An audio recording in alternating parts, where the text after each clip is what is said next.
Another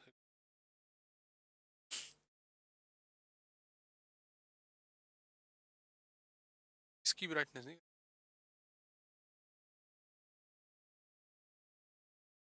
okay जी, शुक्रिया। Text के लिए बोल देना।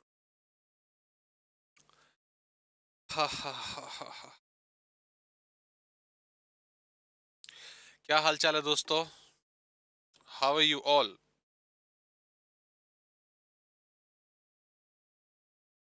कैसे हैं? कौन कौन आया, कौन कौन गया? जाने का तो अभी टाइम नहीं, आने का ही है। लाइव नहीं चल रहा अंसारी जी, अब चल रहा होगा बिल्कुल। अब चेक करिए एक बारी प्रॉपरली स्टेटस जो भी है। वेरी गुड आफ्टरनून प्रीति, वेरी गुड आफ्टरनून। कैसे हैं आप? क्या हाल चाल? राम राम आयुष जी। और बताइए। Very good afternoon Tanushree. अस्सलाम वालेकुम। ओके, अस्सलाम वालेकुम। Okay okay, done done done, बहुत बढ़िया बहुत बढ़िया। दोस्तों, बड़ी दिक्कत दे रहा था हमारा जो समय था, वो काला जादू वाला। हमने टाइम ही चेंज कर दिया। काला जादू वाला शाम के 7 बजे के बाद बैठ रहा था, तो हमने 7 बजे से पहले का ही टाइम रख दिया। मैंने कहा कर भाई, तू अब करके दिखा, अब करके दिखा तू जादू, ठीक है। चलिए जी, very good evening Divisha, very good evening. Kangana आ गए, शिवम है। हाँ जी शिवम, टाइम चेंज करा, ये ठीक रहेगा मेरे ख्याल से। थोड़ा नेटवर्क ही हमारा मेन कंसर्न था। Okay ji Shivam, Divisha smart thank you so much. एकदम बढ़िया, चलिए ओके, बहुत बढ़िया सर। आज तो एकदम हीरो नंबर 1 लग रहे हो, हीरो नंबर गोविंदा। एक यहाँ पे वो मान लेता हूँ रुमाल गले में ना, गोविंदा की तरह, पुरानी पिक्चरों की तरह। चलिए दोस्तों, फटाफट से अपना 3 चीजें बताएं मुझे विनीत सर। वीडियो और आपका वॉइस प्रॉपरली आप तक पहुंच रही है कि नहीं पहुंच रही है, एक ये इंफॉर्मेशन जल्दी से बताइए। दूसरी चीज, वीडियो लाइक हो जानी चाहिए, दोस्तों के पास शेयर हो जानी चाहिए, ये बिल्कुल जरूरी है। सर मैं जा रहा था जी, अच्छा मैं जा रहा था जीएसटी क्लास करने। चलो कोई बात नहीं, सेशन कर लो, उसके बाद जीएसटी क्लास कर लेना, कोई दिक्कत वाली बात नहीं है। ओके, सेशन कर लो, कोई दिक्कत नहीं। जीएसटी तो अपना ज्यादा लंबा चौड़ा टॉपिक है नहीं, आसानी से क्या नाम है आपका, हो जाएगा कवर, तो कोई दिक्कत नहीं, इसके बाद कर लेना। ओके, चलो दोस्तों आगे बढ़ते हैं, आगे कंटेंट को बढ़ाते हैं फटाफट से। दोस्तों फर्स्ट ऑफ ऑल, जैसा कि आज हमने डिसाइड करा था, सैलरी हमारा कंप्लीट हो चुका है, सैलरी का टॉपिक हमारा डन है। यहां पर आगे अगर हम देखें, आज हमें हाउस प्रॉपर्टी वाला टॉपिक शुरू करना है, आज ही उसको वाइंड अप करेंगे। ज्यादा लंबा चौड़ा ये हमारा टॉपिक नहीं होता, ठीक है। सिंपल सा एक फॉर्मेट है। क्या फॉर्मेट है सर? सर जीएवी, जीएवी के बाद हम म्युनिसिपल टैक्स माइनस कर देते हैं तो एनएवी आ जाता है, एनएवी से स्टैंडर्ड डिडक्शन माइनस कर देते हैं, और उसके बाद फिर इंटरेस्ट माइनस कर देते हैं तो हाउस प्रॉपर्टी की इनकम आ जाती है। पूरे चैप्टर को अगर हम देखें तो दो ही चीजें जरूरी हैं, एक तो जीएवी ग्रॉस एनुअल वैल्यू, वो हमें निकालनी आनी चाहिए, और जो लास्ट वाला पॉइंट होता है interest on loan, basically home loan, जो 24 subsection B, under section 24 B basically, ठीक है, के अंदर हमें प्रोवाइड करनी होती है, ठीक है जी। ओके, जीएसटी इजी है सर, डीटी से भी। वेरी गुड, हाँ बिल्कुल, अरे सब कुछ इजी है, डीटी है आईडीटी है, बिल्कुल दोनों के दोनों इजी है। बस आईडीटी में एक मतलब ड्रॉबैक कह लीजिए, या किसी को अच्छा लगता है ये, उसमें थ्योरी कंटेंट ज्यादा है। डीटी और आईडीटी में प्रैक्टिकल और थ्योरी का डिफरेंस है, अदरवाइज दोनों बिल्कुल बढ़िया है। ओके दोस्तों, चलो आगे बढ़ते हैं। ये रैंक होल्डर की फोटो आपने नोट कर ही ली होंगी, डिस्क्रिप्शन से आपने पीडीएफ जो है डाउनलोड कर ही लिया होगा, तो फोटो में आपने चेंज करनी है सारी की सारी। और टैक्स में भी इस बार सारे रिकॉर्ड तोड़, मुझे पता आप लोगों ने फोटो जो है चेंज कर ही देनी है। ओके, चलो हम आ गए हैं इनकम फ्रॉम हाउस प्रॉपर्टी पर। कंटेंट को दोस्तों शुरू करा जाए, प्लीज पीडीएफ डाउनलोड कर लीजिएगा। ओके, तो सबसे पहली बात इनकम फ्रॉम हाउस प्रॉपर्टी की। दोस्तों जब हम बात करते हैं सर, 22 से लेके 27 तक के छोटे छोटे 5 सेक्शन, मतलब 6 सेक्शन हमें याद करने हैं, और उसमें से देखा जाए तो मेन हमें 24 सेक्शन 24 की जो कैलकुलेशन है वो देखनी होती है। 22 क्या है सर? 22 तो चार्जिंग सेक्शन है। 23 में सर हमारी कैलकुलेशन है जीएवी के पैटर्न का। 24 में हमारा इंटरेस्ट है। तो ये 3 मेन कैलकुलेशन होती है जो हमें देखनी होती है। इसके बाद आपका वो अनरियलाइज्ड रेंट, आपका डीम्ड ओनरशिप, इसके छोटे मोटे पॉइंट, ठीक है।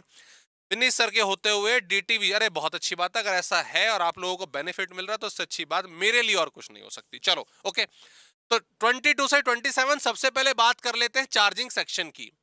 सरकार हाउस प्रॉपर्टी के हेड के अंदर आपसे टैक्स लेगी अगर आप रेंटल इनकम उस हाउस प्रॉपर्टी से जनरेट करते हो। सबसे पहली चीज ये निकल कर आ गई। हाँ जी सर, बिल्कुल क्लियर आ रही है।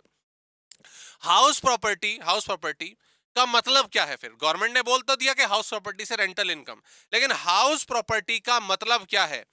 हाउस प्रॉपर्टी के अंदर सर हमें चार्जिंग सेक्शन के अनुसार तीन चीजें मालूम होनी चाहिए। तीन चीजें कवर हैं हाउस प्रॉपर्टी, ये तीन चीजें कवर हैं तो आप income under the head of house property के अंदर टैक्स देंगे। सबसे पहला कि there must be a land and building, जमीन और बिल्डिंग दोनों एक दूसरे के साथ अपोर्शनेट मैनर में होनी चाहिए। दोनों में से कोई एक होगा तो काम नहीं चलेगा। ठीक है, अगर खाली जमीन है, अगर लैंड है ओनली, तो उससे जनरेटेड रेंट को हम इनकम फ्रॉम अदर सोर्सेज में ले जाते हैं। लैंड और बिल्डिंग अगर दोनों है तो वो आपका क्लासिफाई होता है हाउस प्रॉपर्टी के हेड के अंदर। खाली बिल्डिंग तो पॉसिबल ही नहीं है कि हवा में बिल्डिंग है, ऐसा तो हो ही नहीं सकता। तो दोनों का होना बहुत ज्यादा जरूरी है। दूसरी चीज यहां पर आती है कि जो असेसी है वो उस प्रॉपर्टी का ओनर होना चाहिए। ओके, जो असेसी है, बिल्कुल सही, असेसी जो है उस प्रॉपर्टी का ओनर होना चाहिए। ठीक है, मेरी एक प्रॉपर मैं हूं, ठीक है, मैं हूं, मैंने मान लीजिए आपसे एक घर किराए पर लिया और मैं आपको हर महीने किराया देता हूं, मान लीजिए 10,000 रुपए पर मंथ। तो 10,000 रुपए पर मंथ मैंने आपको दिया, आपके लिए वो इनकम है, income under the head of house property. Clear? क्योंकि आप ओनर हो और आप उसे किराए पे दे रहे हो।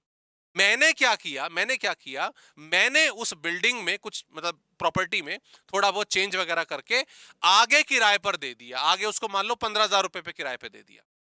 तो जो 15,000 रुपए मैं जनरेट कर रहा हूं वो सब लेटिंग की इनकम है, फर्दर लेटिंग की इनकम है। वो इनकम फ्रॉम अदर सोर्सेज में आएगी मेरे लिए, क्योंकि मैं ओनर नहीं हूं, ओनर आप हैं। आपके लिए हाउस प्रॉपर्टी लगेगा, मेरे लिए इनकम फ्रॉम अदर सोर्सेज लगेगा। दूसरा पॉइंट क्लियर हुआ। और तीसरी चीज कि उस प्रॉपर्टी का इस्तेमाल पीजीबीपी या आप कह लीजिए बिजनेस पर्पस के लिए नहीं होना चाहिए। बिजनेस पर्पस के लिए मतलब खुद के लिए। ओनर उसमें खुद अपना बिजनेस चला रहा है और अपने आप को दिखा रहा है कि मैंने अपने आप को ही किराए पे दे रखी है बिल्डिंग। नहीं, आपने जिसको, ओनर ने जिसको किराए पर दिया, ओनर ने मुझे किराए पे दिया, मैं कुछ भी करूं, टेनेंट जो है, किराएदार जो है, वो कुछ भी करे, उसकी कोई प्रॉब्लम नहीं है। लेकिन जो ओनर है वो खुद उसमें बिजनेस कर रहा है और वो ये दिखा रहा है कि मैंने अपने आप को ही ये रेंट पे दे रखा है, तो वो क्वालिफाई नहीं होगा। ओके, तो तीन चीजें बिल्कुल सीधी सीधी सर, लैंड एंड बिल्डिंग दोनों होने चाहिए, ओनर जो है वो प्रॉपर्टी का होना बहुत जरूरी है और बिजनेस पर्पस के लिए उसका इस्तेमाल ना हो। ठीक है, सबलेटिंग जैसा मैंने बताया, अगर आप कहीं से कोई प्रॉपर्टी किराए पर लेते हैं और उसको फिर आगे किराए पर दे देते हैं तो उसको सबलेटिंग कहा जाता है। और ऑब्वियसली सबलेटिंग वाली इनकम हाउस प्रॉपर्टी में नहीं आती, वो आती है इनकम फ्रॉम अदर सोर्सेज में। Okay Ansari ji, done, clear? तो ये प्रोविजन, ये जो मेन चीजें हैं, जो मेन प्रोविजन है, लिखे हुए हैं कहां पे? हमारे सेक्शन 22 में। वही चीज आपकी यहां पर बता दी। लैंड एंड बिल्डिंग दोनों होने चाहिए। अगर खाली वैकेंट लैंड है वो इनकम फ्रॉम अदर सोर्स में जाएगा, अगर सबलेटिंग वाला केस है वो भी इनकम फ्रॉम अदर सोर्सेज में जाएगा। दूसरा मेन पॉइंट, जैसा कि मैंने बताया कि हाउस प्रॉपर्टी का ओनर होना जो है वो बहुत ज्यादा जरूरी है। हाँ, ओनर कैसा भी चलेगा, सेल डीड जरूरी नहीं है कि रजिस्टर्ड हो, फ्री होल्ड, लीज होल्ड कैसा भी चलेगा। ओनरशिप के अंदर डीम्ड ओनरशिप भी आएगी कि एक प्रॉपर्टी के दो या दो से ज्यादा अगर ओनर है तो वो भी क्वालिफाई करेंगे। को ओनरशिप सेक्शन 27 में भी हमें ये पढ़ना है। क्लियर? अगर सबलेट किया हो, उसका बिजनेस हो, तो पीजीबीपी में जाएगा ना। हाँ, ऑब्वियसली वो अंडरस्टैंडिंग, अगर उसका बिजनेस ही यही है सबलेटिंग का, तो वो ऑब्वियसली फिर पीजीबीपी में जाएगा। Okay, clear, done. और फाइनली जो पर्पस मैंने बताया कि पर्पस सेल्फ के लिए, खुद के लिए, बिजनेस पर्पस नहीं होना चाहिए। डन। ओके जी, ये बाकी कुछ थ्योरी है। दूसरी चीज दोस्तों, यहां पर एक पॉइंट है स्टॉक इन ट्रेड का। और स्टॉक इन ट्रेड का, house property held as stock in trade, तो इसमें एक प्रोविजन है, उस प्रोविजन पर अगर हम सिलेबस को कंप्लीट करने के बाद आएंगे तो हमें आसानी से समझ आएगा। तो इसको मैं अभी बाकी कंटेंट में आपको बता दूं, जेवी वगैरह का कंसेप्ट मैं क्लियर कर दूं, फिर वापस से घूम के मैं आपका क्या नाम है एसआईटी स्टॉक इन ट्रेड वाले पे आऊंगा। ये बेसिकली है क्या, मैं आपको बता देता हूं। मान लीजिए आप बिल्डर हैं, आप बिल्डिंग्स बनाते हैं, ऊंची ऊंची फ्लैट्स बनाते हैं, ओके। आप ओनर हैं, ऑब्वियसली ये आपका काम है। आपने क्या करा, एक बिल्डिंग बनाई, उसमें 100 फ्लैट्स थे, 100 में से 80 फ्लैट बिक गए और 20 फ्लैट अभी तक नहीं बिके। तो वो 20 फ्लैट आपके लिए क्या है, stock in trade, that is stock in trade for you. 1 साल हो गया, 2 साल हो गया, 3 साल हो गया, उसको बेचा हुआ माना जाएगा कि नहीं माना जाएगा? उसको हाउस प्रॉपर्टी माना जाएगा कि नहीं माना जाएगा? उसकी हाउस प्रॉपर्टी की एक एज्यूम्ड इनकम, अभी फिलहाल आप ये वर्ड मानिए, हालांकि डीम्ड इनकम बोला जाता है उसको, ठीक है, उस पर आपको टैक्स देना पड़ेगा नहीं देना पड़ेगा, तो उसको लेकर डिस्कशन है। तो पहले मैं जीएबी वाला फंड आपको क्लियर कर दूं, फिर मैं यहां पर आऊंगा। सर एसआईटी ये पहले नहीं ना था ना सर? एसआईटी पहले नहीं, बिल्कुल एसआईटी पहले था, बिल्कुल डेफिनेटली था, पहले ईयर्स का चेंज हुआ है इसके अंदर, ठीक है, रिसेंट टाइम के अंदर, पर पहले भी था। ओके, आइए ध्यान देंगे फटाफट से। उसके बाद एक और चीज में मैं आपको बताना चाहता हूं, composite rent. Okay, composite rent, composite rent से बेसिकली मतलब क्या, देखो आप में से 2 हाउस छोड़ के सब बाकी, हाँ बता, हाँ बिल्कुल करेंगे, अगर अभी इसको कंटेंट को समझेंगे, ठीक है, ध्यान दीजिएगा। कंपोजिट रेंट, आप में से कई लोग जो है, और हो सकता है आपके कोई दोस्त वगैरह पढ़ाई वढ़ाई करने के लिए अगर दूसरे सिटीज में गए हैं तो पीजी में रहते होंगे। ओके, पीजी में रहते होंगे। पीजी होता क्या, देखिए भाई, एक कमरा है, एक रूम है, मान लीजिए जैसे मैं यहाँ पे खड़ा हूं, ये एक रूम है, इस रूम का किराया मान लो 5,000 रुपए है। ओके, तो that 5,000 is a clearly house property income, rent है वो, क्लियर।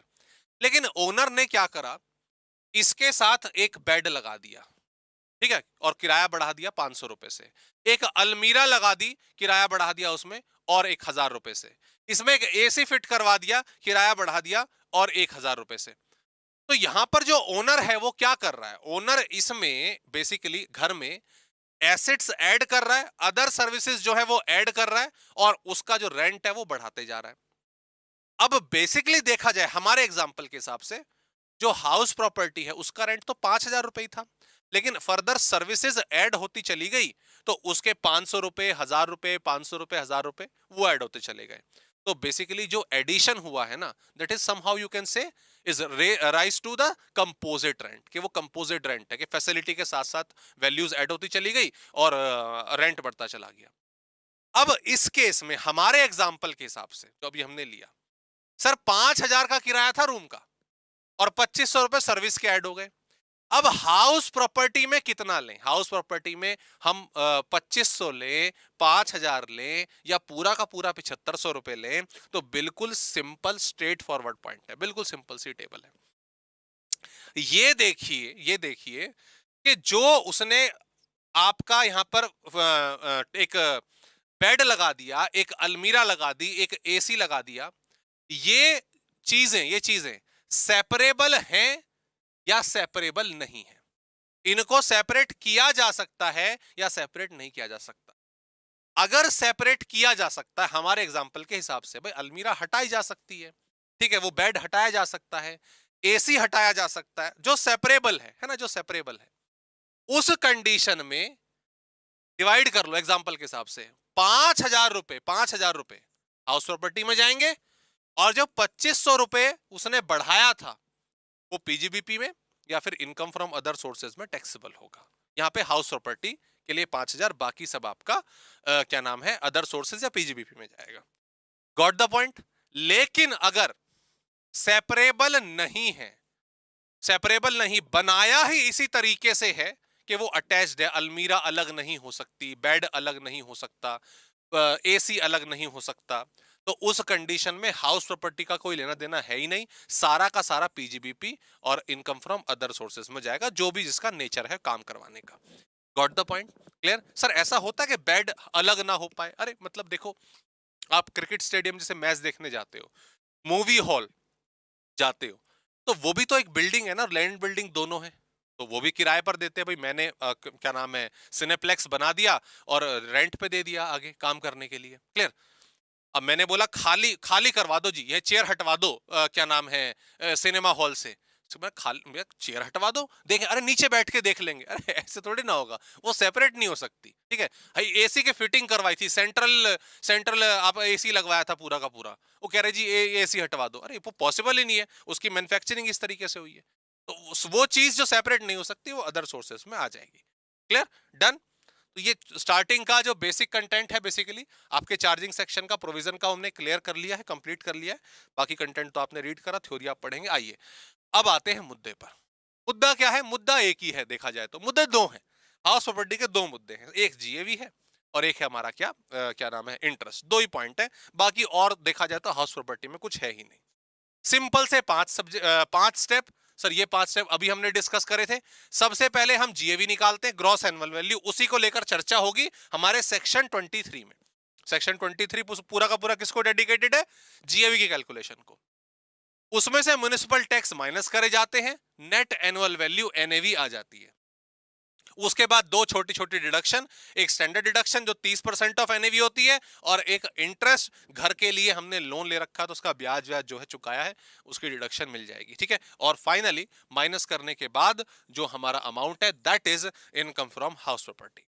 ठीक है, क्लियर जी, डन, समझ आ गया। ओके, अब आते हैं कि भाई अब मुद्दा है, मुद्दा जीएवी पे आ गए, हम ग्रॉस एनुअल वैल्यू पर आ गए, ग्रॉस एनुअल वैल्यू पर आ गए, जीएवी। क्लियर, जीएवी आ गया। जीएवी कैसे कैलकुलेट होगी, ध्यान देंगे दोस्तों। हाउस प्रॉपर्टी के कैलकुलेशन के नेचर के हिसाब से चार डिफरेंट डिफरेंट मेन केसेस पड़ते हैं। हालांकि मैंने कुछ सब पार्ट में डिवाइड करे थे उसके आगे, तो यहां पे टोटल 6 बन रहे हैं, बट देखा जाए तो यहां पर मेन 4 में डिवाइड हो जाता है, मेन 4 केसेस में डिवाइड हो जाता है। पहला केस क्या है, ध्यान दीजिएगा।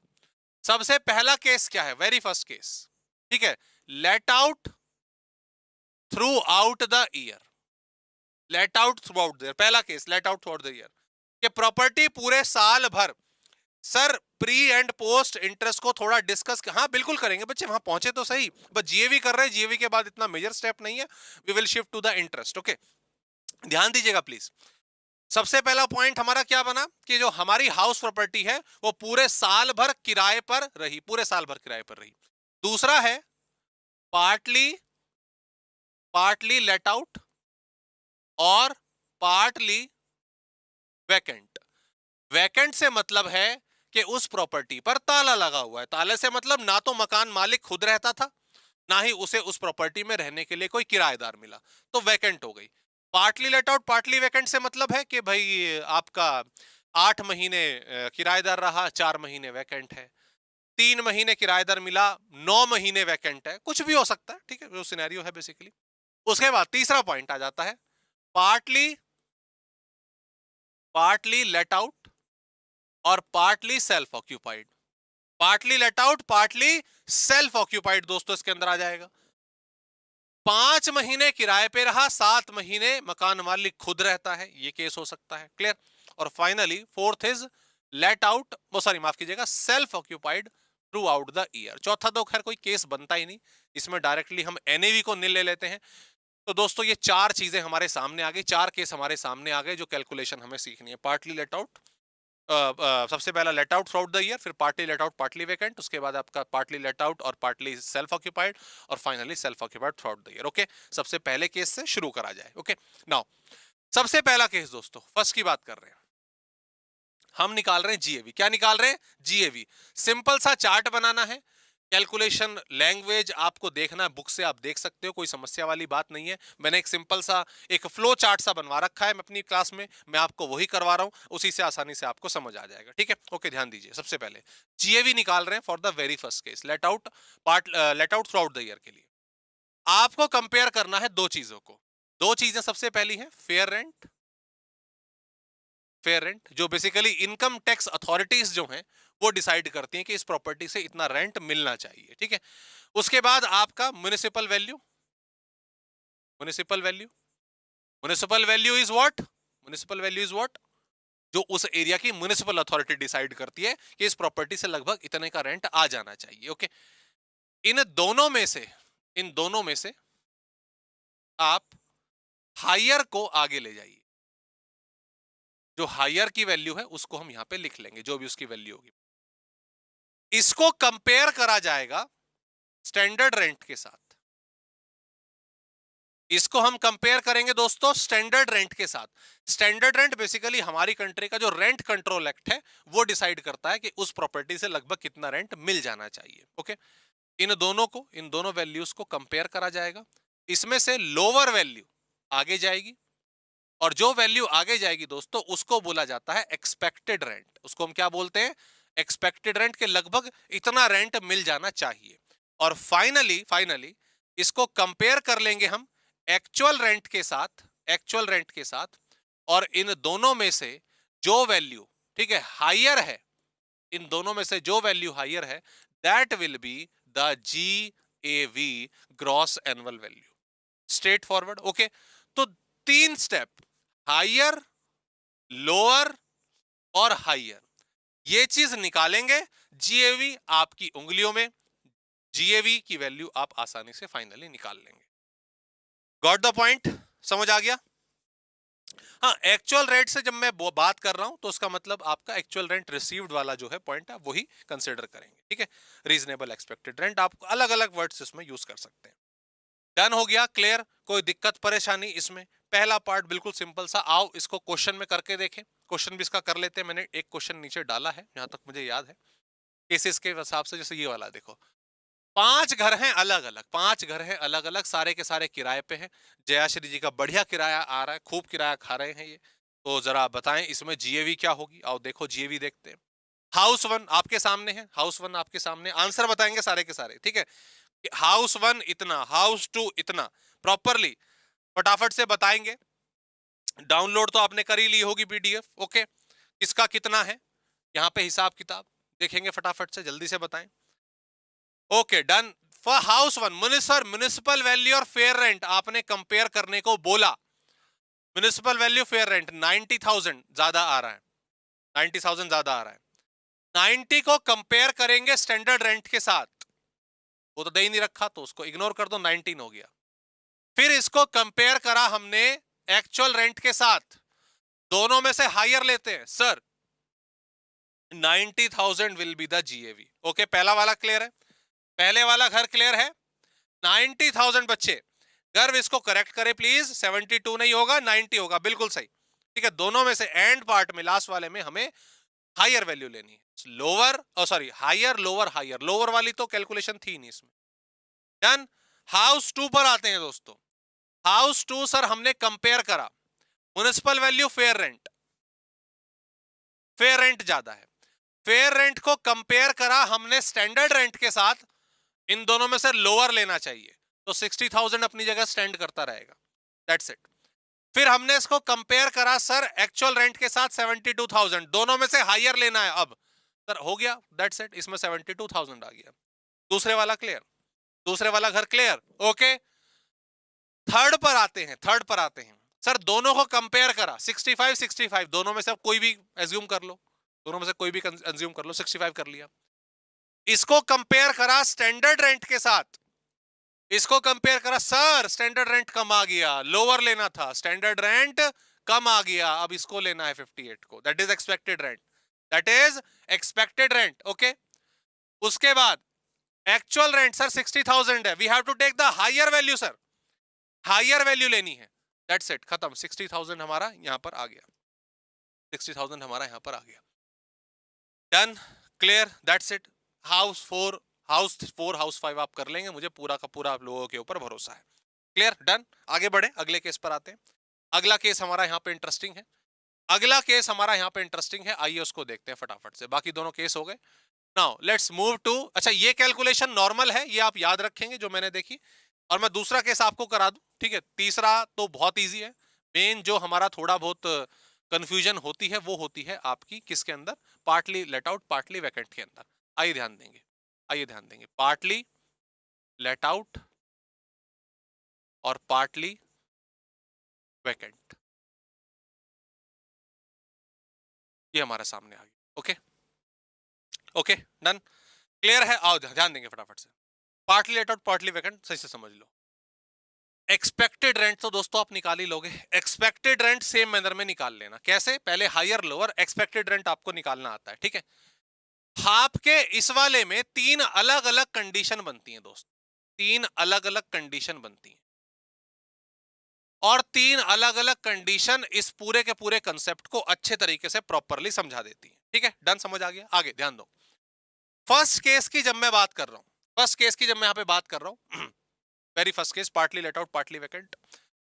आपने लास्ट स्टेप पर पहुंच गए, आपने म्युनिसिपल वैल्यू फेयर रेंट में से हायर वैल्यू आगे कर दी, हायर को आपने स्टैंडर्ड रेंट के साथ कंपेयर करा और उससे एक्सपेक्टेड रेंट निकाल दिया। एक्सपेक्टेड रेंट तक कैलकुलेट कर चुके हो, अब उससे आगे कैलकुलेट करने हैं हम। ठीक है, नाउ ध्यान दीजिए प्लीज।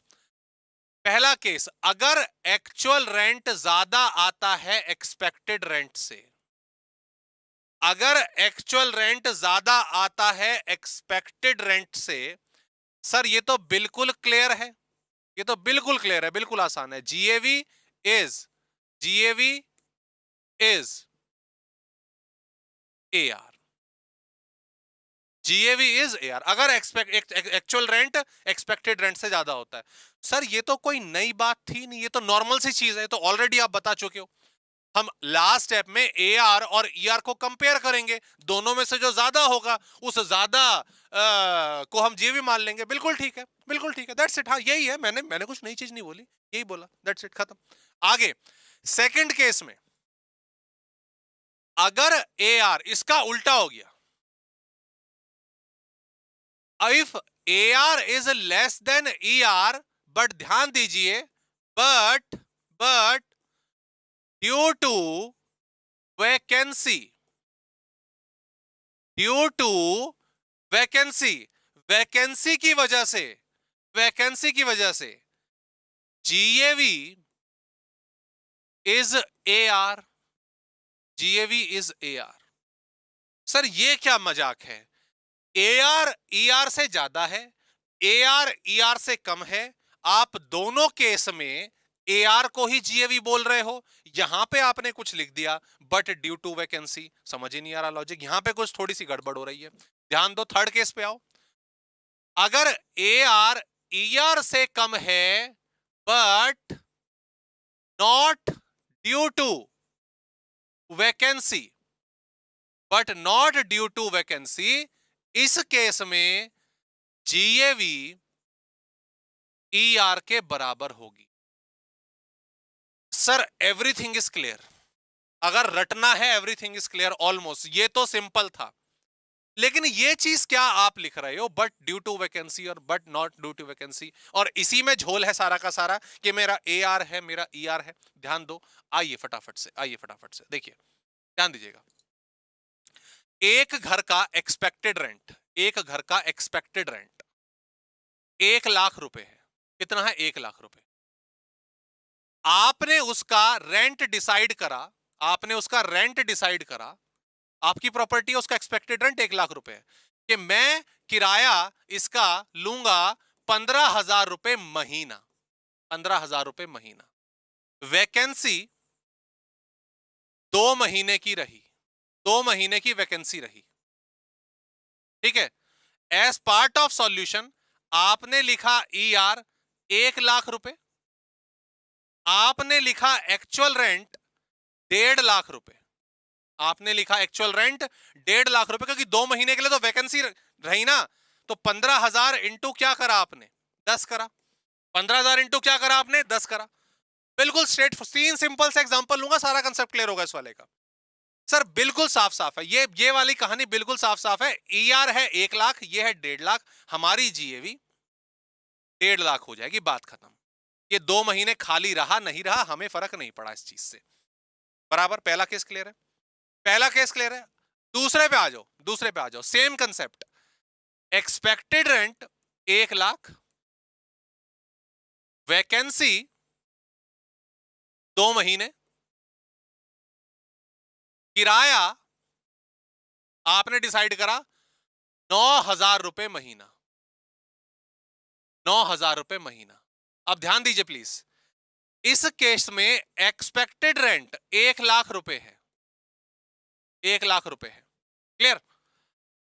एक्चुअल रेंट जो है वो आ रहा है 81, 80 नहीं सॉरी माफ कीजिएगा, 90। कितना आ रहा है? 90,000। कितना आ रहा है? 90,000। इन दैट केस दोस्तों, इन दैट केस ये वाला केस, ये वाला केस, अगर ये अपनी प्रॉपर्टी को पूरे साल भर किराए पर चढ़ा देता, मतलब 2 महीने के लिए इसका घर वैकेंट नहीं रहता, इस भैया को, इस हमारे प्यारे भैया को एक्चुअल रेंट ज्यादा मिलता कि नहीं मिलता? एक्चुअल रेंट ज्यादा मिलता कि नहीं मिलता? तो कहने का मतलब आप इस प्रॉपर्टी से पैसे कमाने के बिल्कुल मूड में थे, बिल्कुल मूड में थे, हमें प्रॉपर्टी से अच्छा खासा किराया मिले, लेकिन नहीं मिला, नहीं मिला किराएदार, तो हम क्या करें? तो ऐसे तो नहीं कह सकते ना कि सरकार भी कहेगी कि इरादा नेक लग रहा है, सरकार नहीं कह सकती ना यार मिले हमें 90,000, आप सरकार के पास गए जी कैसे हम 1 लाख पे कैसे रेंट दे दें, मिले ही 90,000 है, सरकार कह रही बात तो ठीक है। और देखिए ना हम तो कमाना भी चाहते थे, अब नहीं मिला किराएदार तो हम क्या करें, नहीं मिला किराएदार तो क्या करें? तो इसका मतलब due to vacancy AR is less due to vacancy. तो इस सिचुएशन में GAV 90,000 ही रहेगा, 90,000 ही रहेगा। समझ आ गया?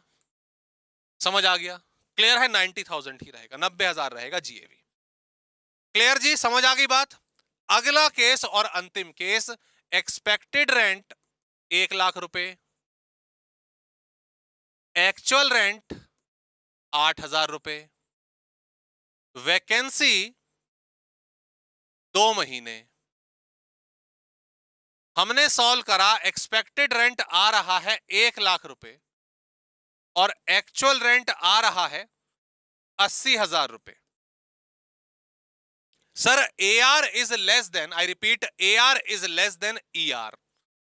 और देखो पहले भी तो सरकार ने यही बोला था कि भैया कम कमाया तो कम पे टैक्स दे दो, यहां भी तो यही करा, कम कमाया कम पे टैक्स दे दो। सरकार ने कहा रुको, थमो, वेट, कहां भाग रहे हो, रुको रुको 1 सेकंड, जरा मुझे ये बताओ आपने किराया कितना सोचा था?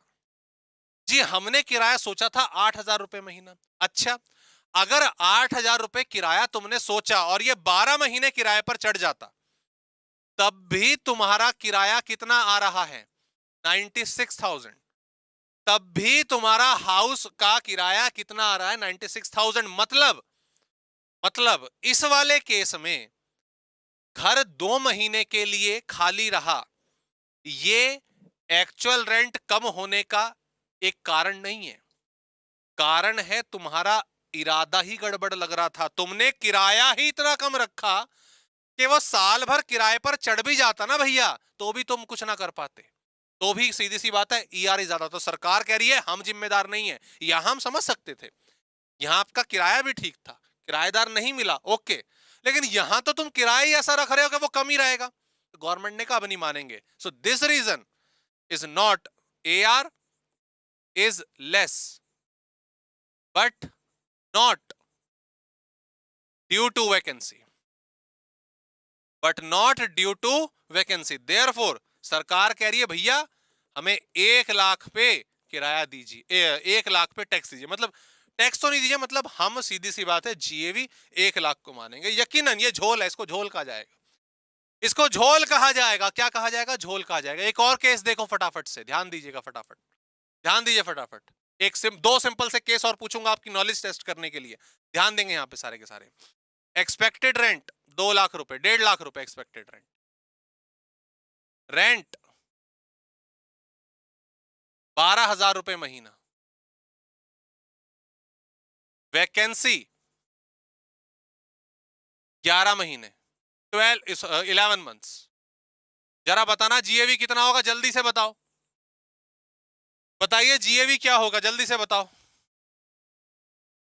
ER 1.5 लाख, रेंट 12,000 रुपए महीना, वैकेंसी 11 महीने, 1 महीने किराएदार मिला है सिर्फ, 1 महीने किराएदार मिला है सिर्फ, बताइएगा 1 महीने किराएदार मिला, क्या होगा? क्या होगा रे बाबा, क्या होगा? जल्दी बताओ, जल्दी से लिखें, देखते हैं कौन सही जवाब देता है कौन नहीं देता है।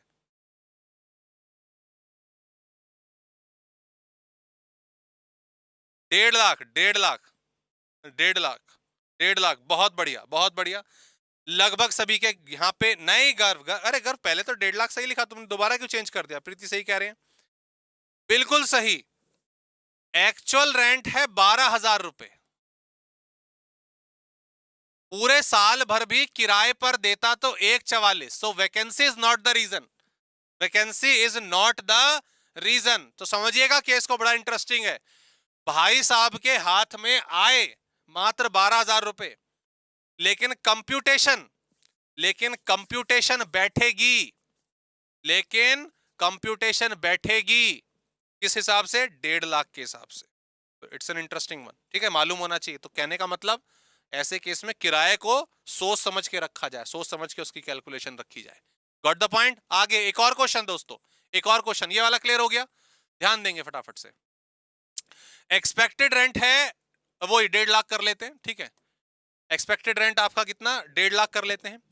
और इस केस में अगर हम देखें, चलो छोड़ो, सिंपल है, वो भी कर लोगे, वो भी कर लोगे। मैं फटाफट से नेक्स्ट केस पे आता हूं। आइए, ये डन हो गया, 2 केस हमने कंप्लीट कर लिए, 2 केस हमने कंप्लीट कर लिए। तीसरे पर आ जाते हैं दोस्तों। चौथा तो इजी है, फोर्थ तो इजी है, फोर्थ तो बहुत इजी है। फोर्थ में तो सीधा सीधा आपको पता ही होगा क्या कैलकुलेशन हम लेते हैं। ये वाला क्लियर हुआ? लॉजिक नहीं हुआ? हाँ या ना तो बताओ मुझे, ये हाँ या ना तो बताओ, लॉजिक इसका हमें क्लियर हुआ कि नहीं हुआ? मैं थर्ड वाले पे आ जाता हूं। थर्ड वाला केस, थर्ड वाला case is partly let out and partly self occupied, ठीक है, clear, done. Partly let out, partly let out और पार्टली सेल्फ ऑक्यूपाइड के दोस्तों यहां पर 2 केस बनते हैं। क्या बनते हैं? 2 केस बनते हैं। हाँ शिवम, कौन सा समझ नहीं आया बताओ, कौन सा वाला पार्ट समझ नहीं आया? परेशान लग रहे हो? मस्त क्लियर हुआ, चिराग को क्लियर हुआ है, शिवम को कुछ डाउट लग रहा है। शिवम बताएगा फिर क्लास में जो भी डाउट हो।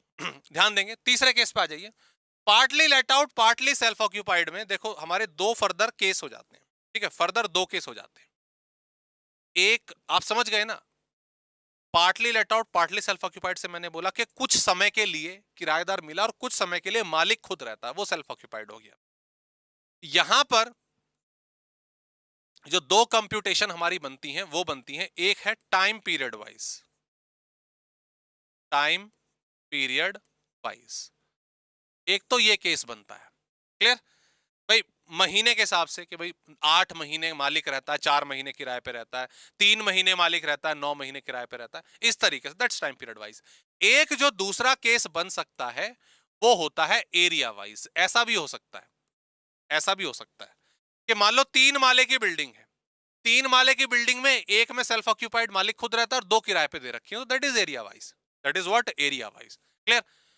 और कई क्वेश्चन में एरिया वाइज और पीरियड वाइज दोनों लग सकते हैं, दोनों लग सकते हैं। कैसे लग सकते हैं वो तो क्वेश्चन जैसे आप प्रैक्टिस करोगे तो आपको इसमें ज्यादा क्लैरिटी आएगी कि कैसे सर, कि सर ये 3 माले की बिल्डिंग है, 3 माले की बिल्डिंग है, ये सेल्फ ऑक्यूपाइड, ये लेट आउट और ये लेट आउट, सब कुछ ठीक चल रहा था। इस वाले में, ये लेट आउट वाले में क्या करा, लेट आउट वाला वैकेंट हो गया, खाली कर दिया मकान मालिक ने दिसंबर में, 31 दिसंबर को खाली कर दिया, और उसके बाद अगले 3 महीने के लिए मालिक खुद शिफ्ट हो गया, इसमें सेल्फ ऑक्यूपाइड हो गया। राइट? क्लियर? समझ आ गया? तो इस कंडीशन में ऐसा भी हो सकता है, वो तो क्वेश्चन पर डिपेंड करता है, क्वेश्चन हाउस प्रॉपर्टी का कैसे भी मोल्ड हो सकता है। Okay now, but what we have to do, हमें किस चीज का ध्यान रखना है? देखिए, time period wise, area wise, आपकी टाइम पीरियड पे आता हूं पहले। जो मेन कंप्यूटेशन आपको करनी होती है वो इन 4 चीजों की करनी होती है: expected rent, actual rent, municipal tax अभी आगे पढ़ेंगे हम, और इंटरेस्ट, ये भी डिटेल में पढ़ा जाएगा। ठीक है, केस ले लेते हैं, केस ले लेते हैं, ध्यान दीजिएगा, केस ले लेते हैं। केस ले लेते हैं। एक प्रॉपर्टी, आपकी प्रॉपर्टी, वो 9 महीने या 8 महीने मान लेते हैं, 8 महीने किराए पे रही और 4 महीने के लिए आप उसमें खुद रहते हो। ठीक है, ये कंसेप्ट, ये लॉजिक लगा लीजिएगा। राइट? मैं लिख देता हूं यहां पे कितना, 8 एल लिख देता हूं लेट आउट, और 4 आपका यहां पे लिख देता हूं मैं एस सेल्फ ऑक्यूपाइड। ओके, जब उस घर की कैलकुलेशन आप करेंगे, क्वेश्चन आपके सामने आपने कंप्यूटेशन करी, एक्सपेक्टेड रेंट लिया जाएगा दोस्तों फुल ईयर का। कितने का? फुल ईयर का, यानी कि पूरे 12 महीने।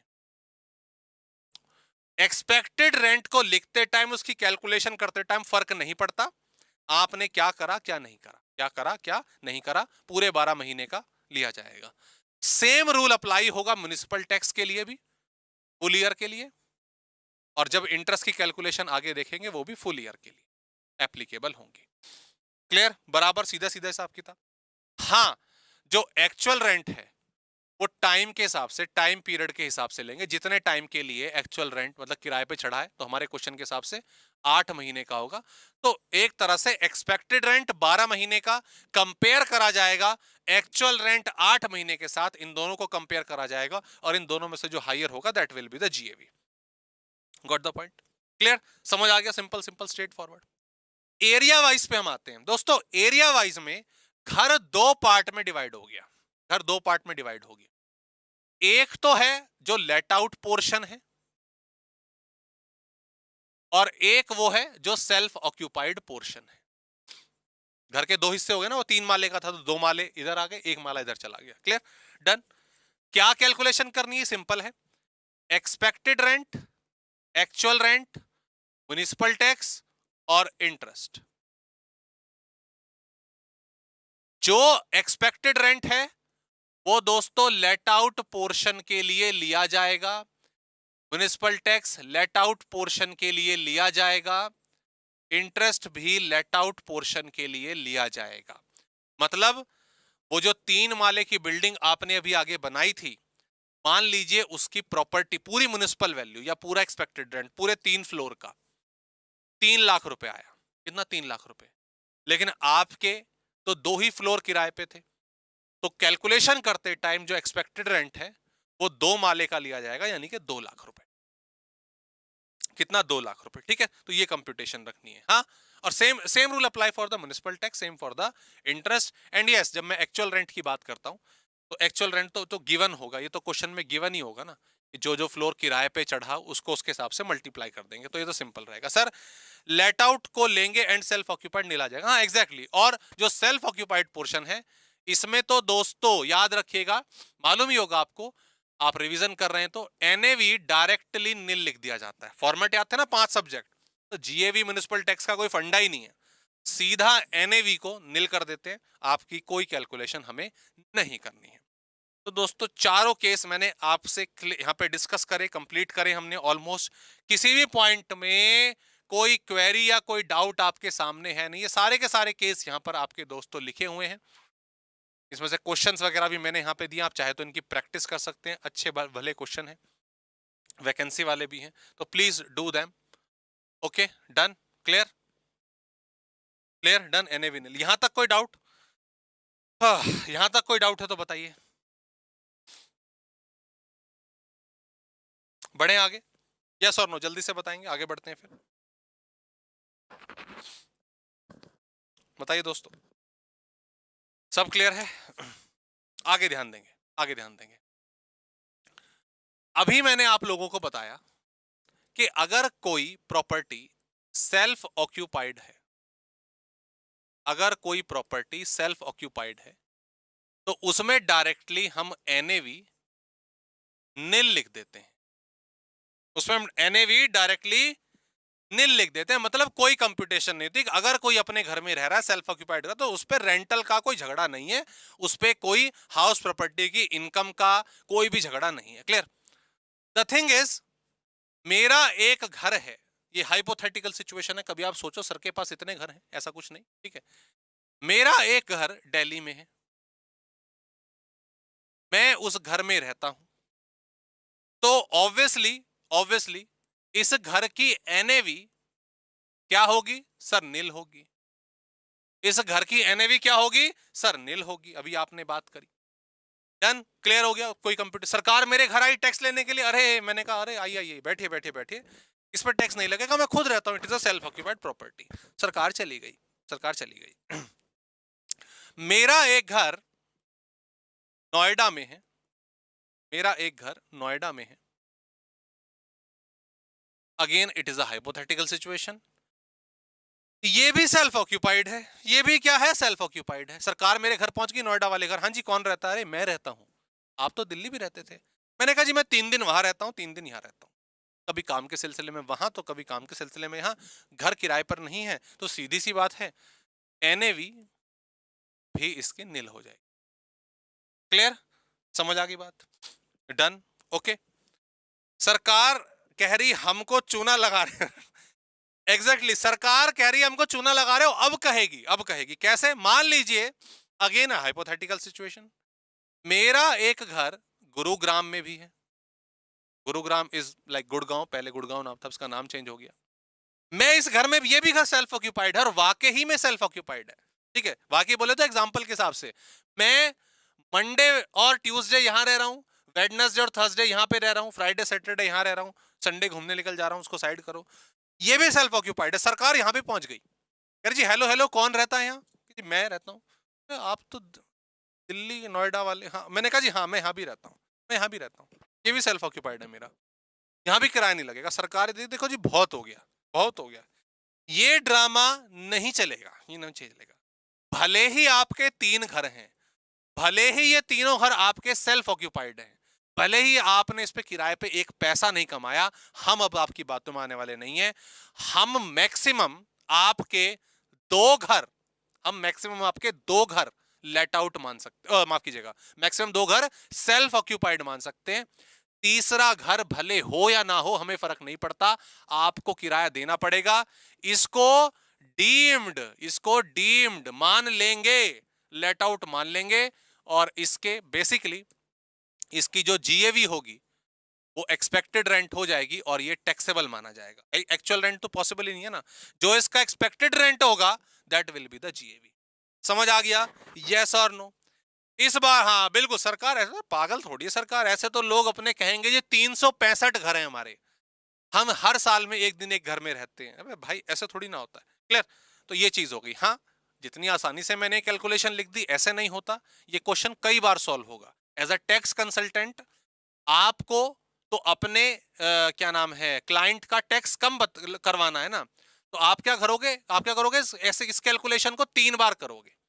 आपने बोला कि दिल्ली वाला लेट आउट, और जो नोएडा वाला है, गुड़गांव वाला है, उसको सेल्फ ऑक्यूपाइड मान लो। एक बार ऐसे सॉल्व करोगे, एक बार नोएडा वाला लेट आउट, दिल्ली और गुड़गांव वाला सेल्फ ऑक्यूपाइड, एक बार गुड़गांव वाला लेट आउट, दिल्ली और नोएडा वाला सेल्फ ऑक्यूपाइड। जिस केस में किराया सबसे कम आएगा, जिस केस में किराया सबसे कम आएगा वो हम अपने क्लाइंट के लिए कहेंगे जी आपके लिए ये वाला अच्छा है, क्योंकि इसमें आपको कम से कम टैक्स देना पड़ेगा। ओके, तो यही एक क्वेश्चन दोस्तों यहां पर आपका दिया हुआ है, और आपकी सहूलियत के लिए कंप्यूटेशन मैंने इसकी पूरे तरीके से छोड़ी है, तो आप इसको प्रॉपरली रिवाइज कर सकते हैं।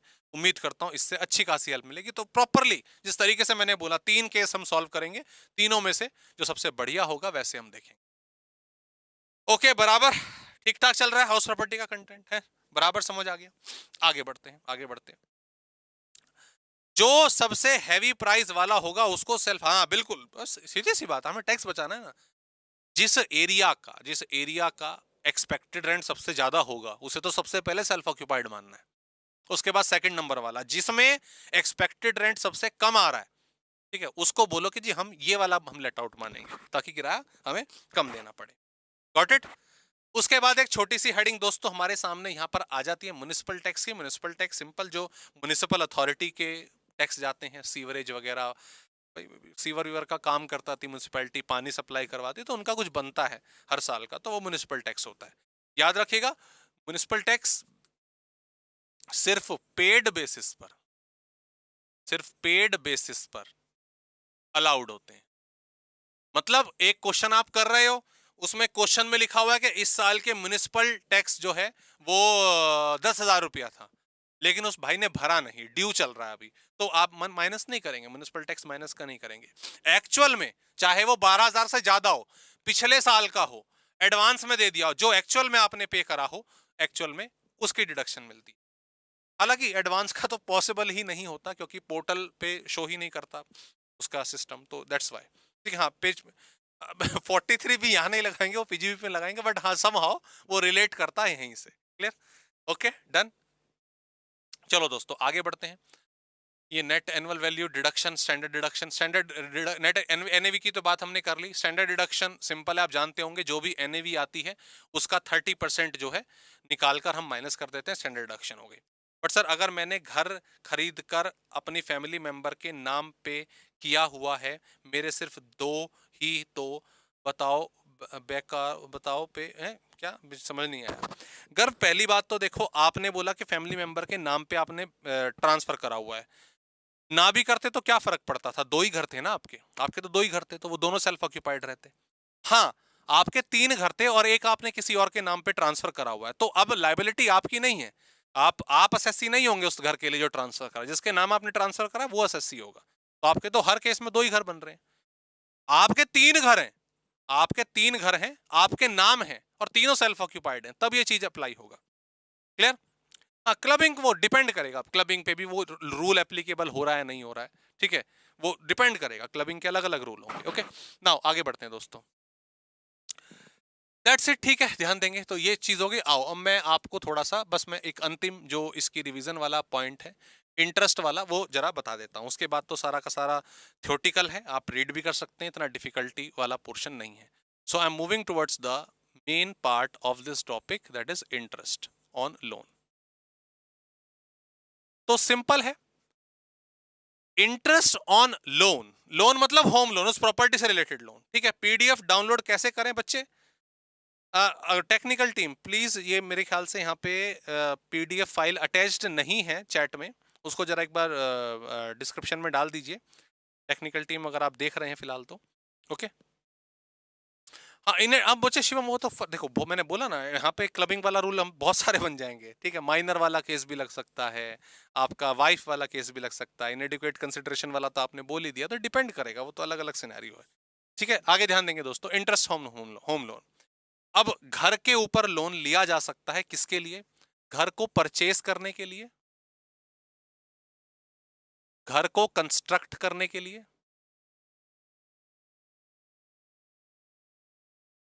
घर की रिपेयर के लिए, रिन्यूअल के लिए,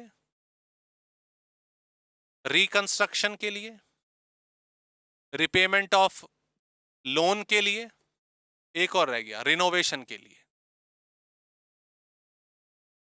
भयंकर भयंकर तरीकों के लिए लोन लिया जा सकता है। चलिए, बहुत बढ़िया बहुत बढ़िया, बहुत अच्छी बात है शिवम। ठीक है, ये देखिए बच्चे, ऊपर पूछ रहे थे आप, म्युनिसिपल टैक्स आउटस्टैंडिंग वाला डिडक्शन होगा ना? सर नहीं होगा बच्चे, मैंने बोला municipal tax only payment basis पर डिडक्टेबल होते हैं, पेमेंट करी होगी तो होगा। क्लियर दोस्तों? इन सब पर्पसेस के लिए जो क्वालिफाई नेचर के हैं लोन लिया जा सकता है। इनकी इसकी कैलकुलेशन तो बहुत सिंपल है, इसकी कैलकुलेशन तो सिंपल है, यहां लिख लेना सिंपल। सिंपल क्या? क्वेश्चन में आपको लोन का अमाउंट दे रखा होगा, इनटू बस आपको रेट अपॉन 100 करना है, जो अमाउंट होगा वो डिडक्शन में प्रोवाइड करा देना, दैट्स इट, खत्म। इसमें कोई दिक्कत वाली बात है ही नहीं। दिक्कत वाली बात थोड़ी बहुत कैलकुलेशन की अगर होती है तो वो होती है कंस्ट्रक्शन में। क्लियर? कंस्ट्रक्शन में हमें प्री और पोस्ट की कैलकुलेशन होती है। देखो, प्री कंस्ट्रक्शन और पोस्ट कंस्ट्रक्शन, ये दो कैलकुलेशन हमें करनी पड़ती हैं, और इसी की कैलकुलेशन है, बाकी सब देखा जाए तो इसमें और कुछ भी नहीं है। नहीं, जिस ईयर में पे होगा उस ईयर में माइनस कर सकते हो। हाँ, वही बोला ना, पेमेंट बेसिस का मतलब क्या है, जिस ईयर में आपने पे करा उस ईयर की कैलकुलेशन से माइनस कर लो, दैट्स इट। आओ ध्यान दो दोस्तों please, pre construction post construction होता क्या है। देखो, आपने घर बनाने के लिए लोन लिया, मान लीजिए आज क्या तारीख है, आज क्या डेट चल रही है हमारी, आज अप्रैल मान लेते हैं, पूरा का पूरा अप्रैल 2023 में आपने लोन जो है क्या नाम है लिया घर बनाने के लिए। आप घर बनाने के लिए लोन ले रहे हो, इस घर को बनाऊंगा, आगे किराए पे चढ़ाऊंगा, पैसे ही पैसे होंगे। ओके, अब घर जब किराए पे चढ़ेगा, आपके पास पैसे ही पैसे होंगे, तब टैक्स भी लगेगा, इनकम फ्रॉम हाउस प्रॉपर्टी।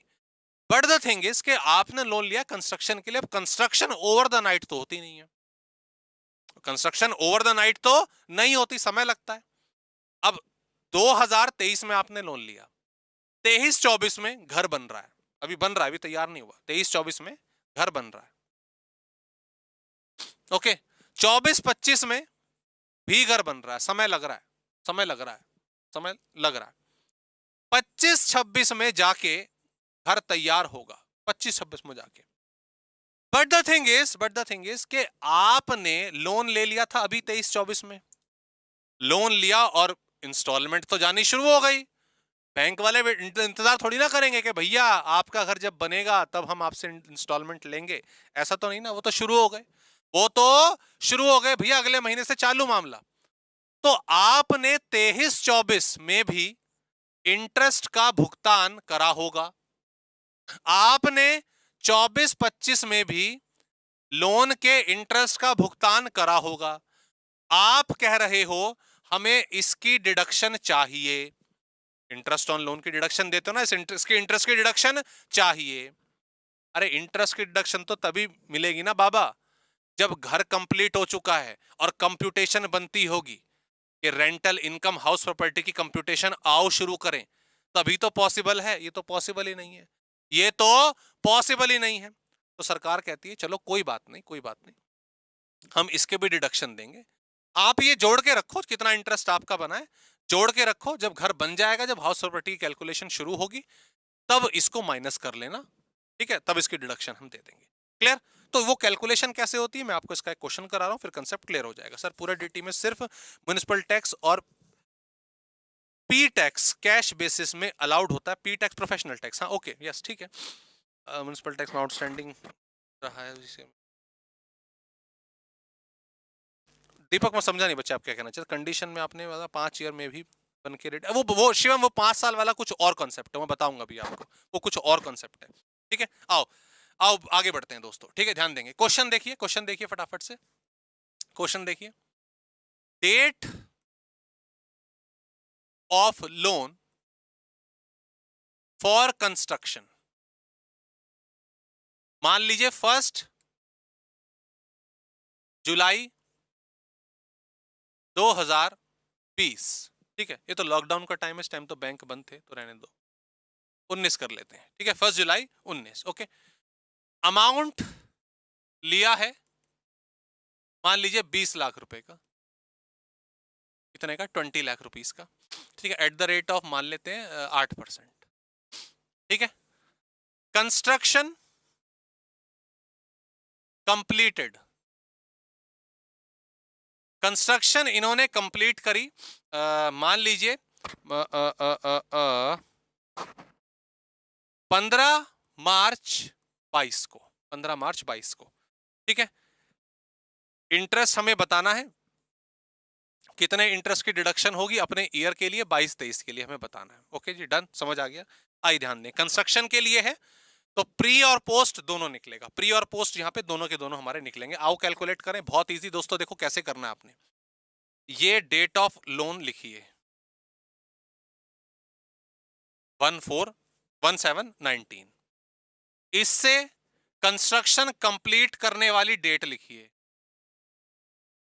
15 मार्च 22। इस वाली डेट को कैंसिल करिए और इससे पहले वाली 31 मार्च लिखिए, जो होती है 31 मार्च 21। ठीक है, पिछले वाली 31 मार्च लेते हैं स्पेसिफिक ईयर को लेने के लिए। क्लियर? इसके डेप्थ में तो हमने रीजन इसके समझे हैं बहुत सारे, वो मेन क्लास में, वो भी दोस्तों थोड़ा पॉसिबल नहीं है, तो मैं आपको मेन फैक्ट्स जो है सारे के सारे बता रहा हूं। ओके, इस टाइम ड्यूरेशन को कैलकुलेट करिए, ये मेरे ख्याल से 21 महीने आ रहा है, 21 मंथ्स आ रहा है। सो 21 months is your pre construction period, यहां तक बराबर है। 21 months is your pre construction period, इसका इंटरेस्ट निकाल लो, प्री प्री इंटरेस्ट, शॉर्ट में लिख रहा हूं मैं, प्री इंटरेस्ट कैसे निकलेगा।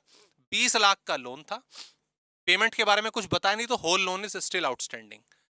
20 लाख इंटू 8% के हिसाब से 21/12। ठीक है, 12 महीने वाला 21/12। ओके, आओ इसको कंप्लीट कर ले में।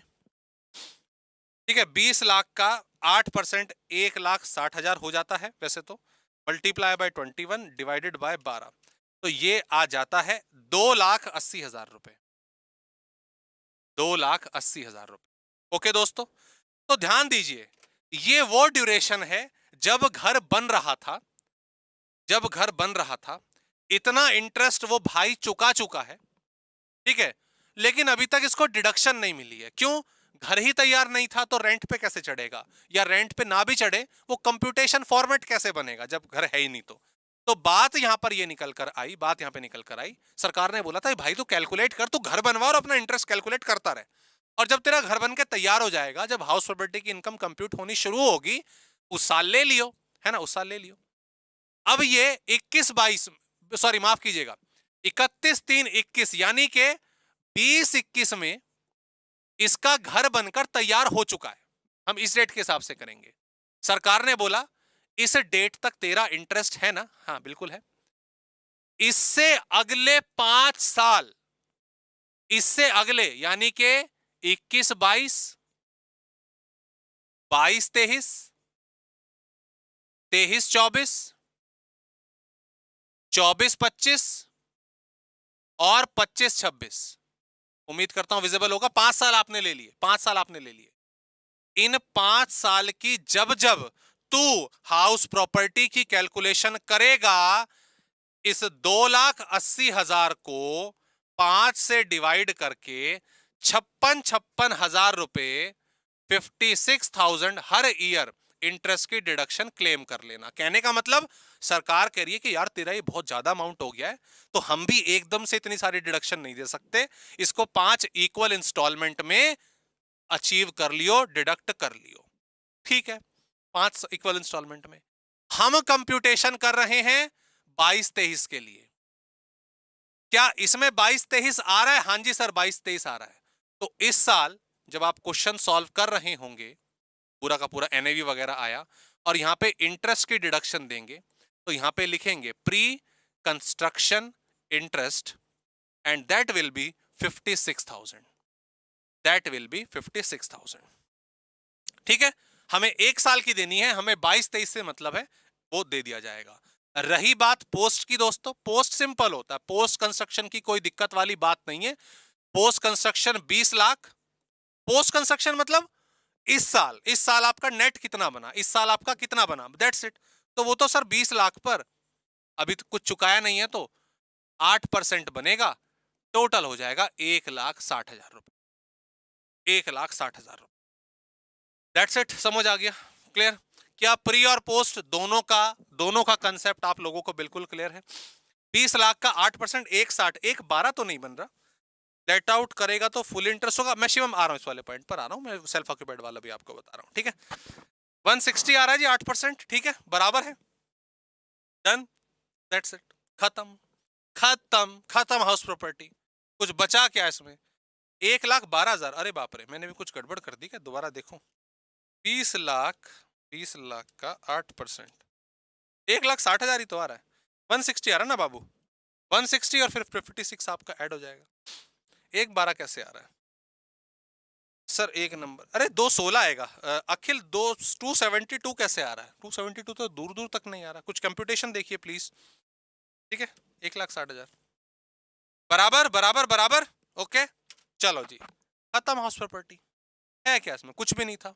एक छोटा सा कंसेप्ट और बता दूं आपको, छोटा सा कंसेप्ट और बता दूं। ये कंप्यूटेशन आपने कर ली, ये 56,000 आपने लिख दिया, 1,60 आपने लिख दिया, इंटरेस्ट जो है आपका 3 लाख आता तो 3 लाख लिख देते, 5 लाख आता तो 5 लाख लिख देते, 60 लाख आता तो 60 लाख लिख देते, जो आता लिख देते। ठीक है, हाँ 1,60,000 दोस्त आ रहा होगा पोस्ट, और प्री है हमारा 56, तो दोनों का टोटल 2,16,000 मिला। ठीक है, क्लियर, बात बराबर। तो जितना इंटरेस्ट आएगा उतना दे देंगे, बट एक प्रॉब्लम है, एक प्रॉब्लम छोटी सी, last point, it's not a problem, basically एक लॉ है, limit of interest deduction for self occupied house is ₹2 lakh. Limit जो है एक सेल्फ ऑक्यूपाइड घर के लिए वो 2 लाख रुपए है, अगर आपका घर हाउस प्रॉपर्टी जो आपकी है वो सेल्फ ऑक्यूपाइड है। दोस्तों, ये घर आपने खरीदा था 20 करोड़ रुपए में। कितने में खरीदा था? 20 करोड़ रुपए में।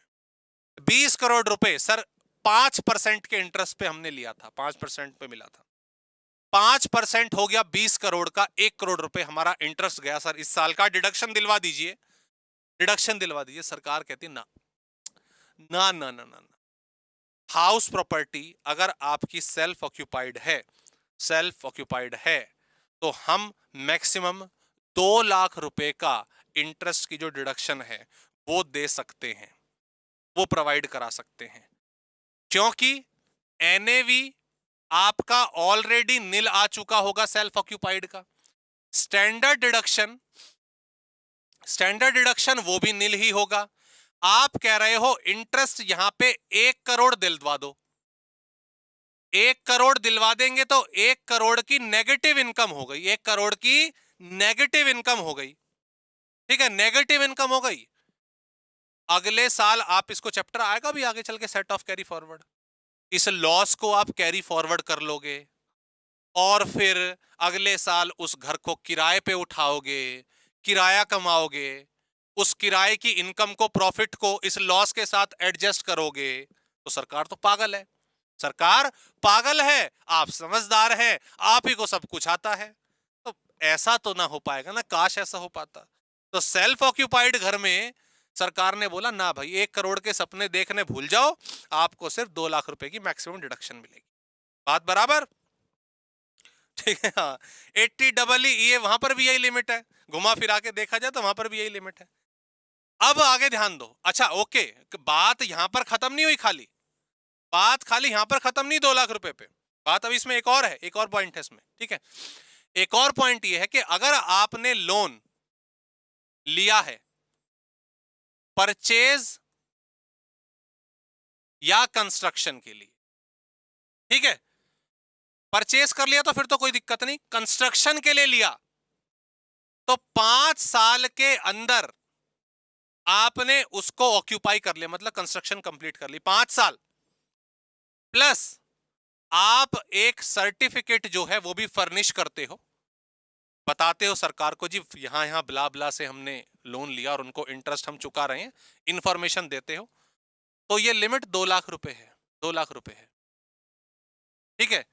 लेकिन अगर आपने लोन लिया है R5 के लिए, R5 के लिए मतलब वही रिनोवेशन, अपना रिकंस्ट्रक्शन वगैरह के लिए, और परचेज और कंस्ट्रक्शन में ये में आपने सर्टिफिकेट जमा नहीं कराया, 5 ईयर में अपनी कंस्ट्रक्शन कंप्लीट नहीं करी, तो ये लिमिट घटकर सिर्फ 30,000 रुपए हो जाएगी, कितने जाएगी, 30,000 रुपए। तो 2 लाख की भी जो है वो परचेज और कंस्ट्रक्शन के लिए है, ठीक है। किसी भाई ने परचेज के लिए भी लोन ले रखा है और बाद में उसने थोड़ा सा रिपेयर के लिए भी लिया, दोनों ले रखे हैं, दोनों, ये वाला भी ये वाला भी, 2 लोन ले रखे हैं। अच्छा दोनों के लिए जरा दे दो, दोनों के लिए, दोनों के लिए, दोनों के लिए, दोनों के लिए दे दो ना, सरकार कहती है ना, आप कहो कि 2,30,000 की मिल जाएगी, नहीं, इन दोनों का कंबाइंड भी 2 लाख ही होगा, 2 लाख ही होगा, इससे ज्यादा नहीं मिलेगा। हाँ ऑब्वियसली ये जो लोन में बात कर रहा हूं वो 1499 के बाद वालों की बात कर रहा हूं, अब यही एग्जिस्ट करते हैं, इससे पुराने तो लोन कहाँ ही होंगे अब, ठीक है। ओके, इन दोनों की लिमिट मिलाकर भी 2 लाख रुपए है। बराबर समझ आई बात के नहीं आई, बराबर आई बात समझ के नहीं आई। ध्यान दो, एक क्वेश्चन आप लोगों के सामने, एक आदमी ने लोन लिया हुआ है, लोन लिया हुआ है परचेस के लिए, सेल्फ ऑक्यूपाइड है जी, ठीक है, सेल्फ ऑक्यूपाइड है, परचेस के लिए 1,75,000 का, 1 लाख, सॉरी उस पर इंटरेस्ट आया, माफ कीजिएगा, माफ कीजिएगा, उस पर इंटरेस्ट आया 1,55,000 का, दैट इज इंटरेस्ट, ठीक है, 1,55,000। और रिपेयर का भी भाई साहब ने लोन ले रखा है, रिपेयर पे उसका आया इंटरेस्ट 60,000 रुपए का, बताओ उसे कितने की डिडक्शन मिल जाएगी, बताओ उसे कितने की डिडक्शन मिल जाएगी, परचेज का 1,55 का, रिपेयर का 60 का, कितने की डिडक्शन उसको मिल जाएगी भाई को, बताओ, बताइए जल्दी से,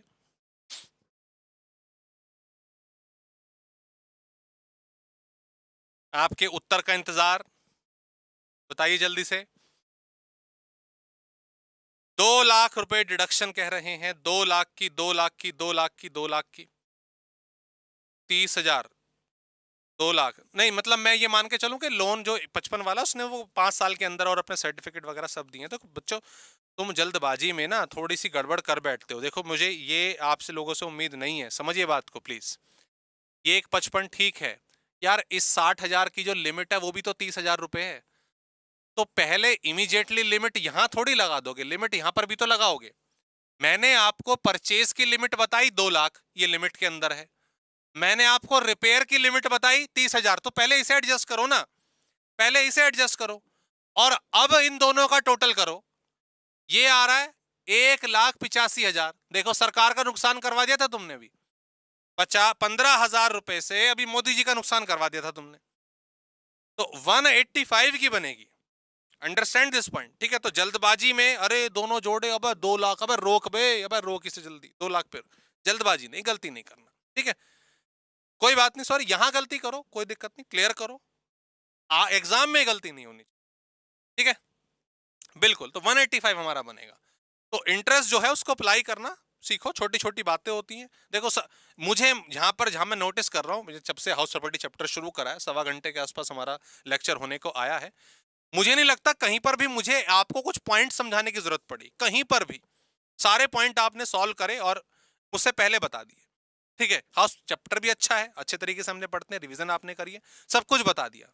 इंटरेस्ट का पॉइंट भी आप मुझसे पहले पहले बोल रहे थे, आपने डेट बता दी मुझसे पहले, सर 1499 लिखो, दोनों की लिमिट 2 लाख रुपए लिखो, ठीक है। रिपेयर वाले में 30,000 रुपए, जैसे जैसे आप बोल रहे हो वैसे वैसे मैं लिख रहा हूँ, ठीक है। तो यहाँ क्या हुआ है, यहाँ क्या हुआ, जल्दबाजी में बस गलती करी आपने, पता आपको सब कुछ था।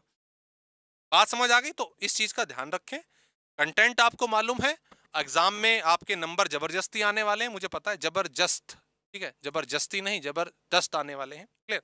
तो इस छोटे छोटे पॉइंट से नंबर गंवाने के मौके ना दें, एग्जामिनर को नंबर काटने में बिल्कुल महारत हासिल होती है, ओके।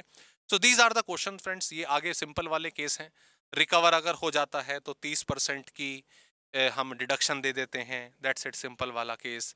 उसके बाद को ओनरशिप, प्रॉपर्टी बाहर है तो वही एनओआर वाला केस है, उसके बाद थ्योरी वाला पॉइंट आ जाता है, ओके।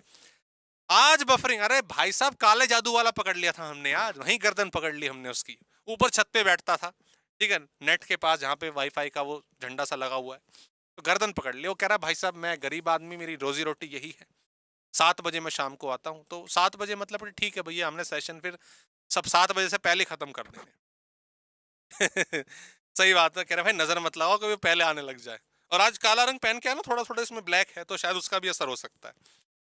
चले दोस्तों, हाउस प्रॉपर्टी हमारा यहाँ पे कंप्लीट होता है। नेक्स्ट वीक हम करेंगे अपना पीजीबीपी लंबा चौड़ा चैप्टर।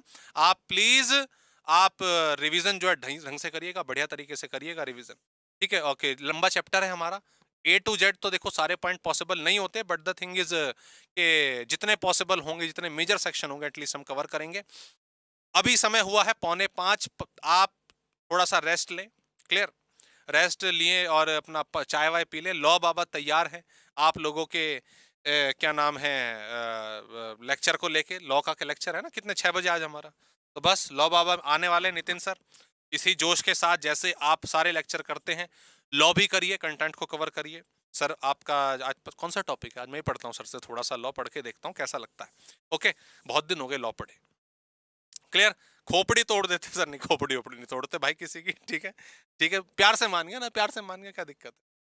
चलिए दोस्तों, हाँ बच्चे आज इतना था हमारा लेक्चर, हाउस प्रॉपर्टी खत्म हुआ। चले चलो जीएसटी भी करो, लॉ भी करो, जीएसटी भी करो, सब करो, ओके। चलो मिलते हैं दोस्तों आपसे नेक्स्ट क्लास में, प्लीज टेक केयर। कंटेंट मैंने आपका यहाँ पे डाला, इसको प्रैक्टिस करिएगा। पीजीबीपी हम मंडे से अपना टॉपिक स्टार्ट करेंगे, ओके। चलिए bye bye, take care, good evening, love you all.